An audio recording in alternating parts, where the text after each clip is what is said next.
While a lot of us are busy watching the pro tours, the pros of tomorrow are having a very, very busy summer. And one of the highlight events in the entire amateur world this summer is the Players Amateur. It's coming up July 11th through 14th at Berkeley Hall. Duke Delcher is joining us here on Golf Center. Duke, you started this tournament. It's become a monster. Congratulations on all the work you've done. We've had some great winners, and we're going to see a great week in July, aren't we? Well, we are indeed, and thank you for that. We're excited about it. You know, the event continues to get better each year, and our second year now at Berkeley Hall, we're delighted to have that as a host site. It's going to be a terrific venue for all the players, and we just hope if we can keep the rain showers away, we'll be in good shape.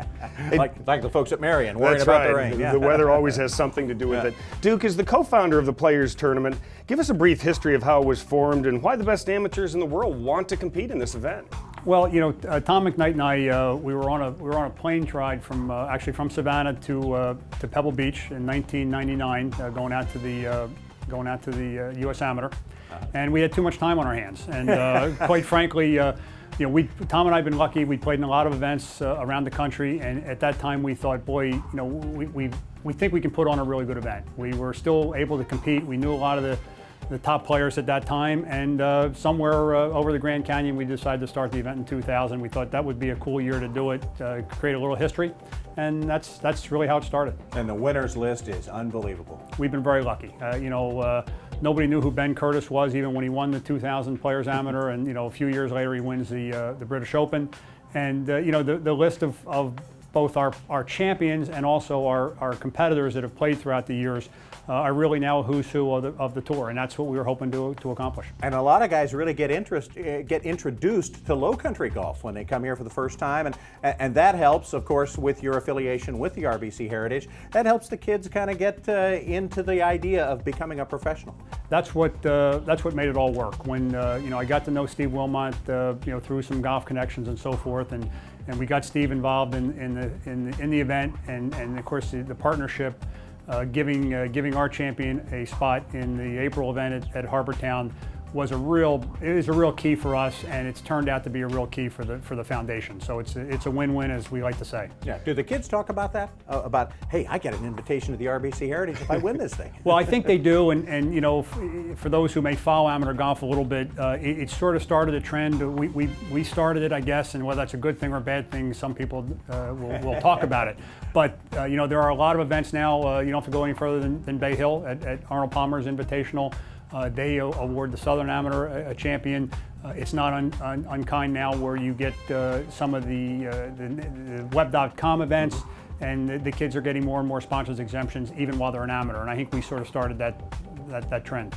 Duke, what are some of the parameters that helps an amateur qualify for the event? Well, we're an invitational. We wanted to match up just exactly like the RBC Heritage is, and so we have a criteria that we follow.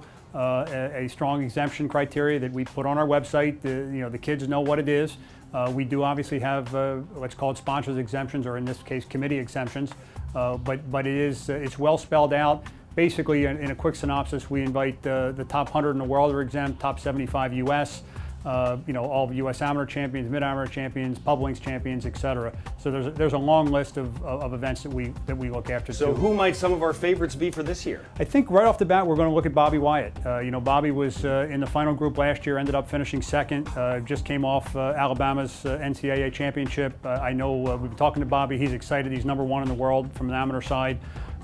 Just down the road a little bit, a young man named Sean Dale, who's goes to the University of North Florida but lives in Jacksonville. He's a real top contender. We've got the entire Australian national team coming back, so we're going to be okay from a field standpoint. And folks around here can get involved sponsorship-wise too. I think we need to stress that as well, Duke. We surely can. It's again, going back when Tom and I started this thing, we wanted to raise money for local charities. So we have what we call a contestant amateur on the Wednesday before the event, which is similar to the pro am at Harbortown.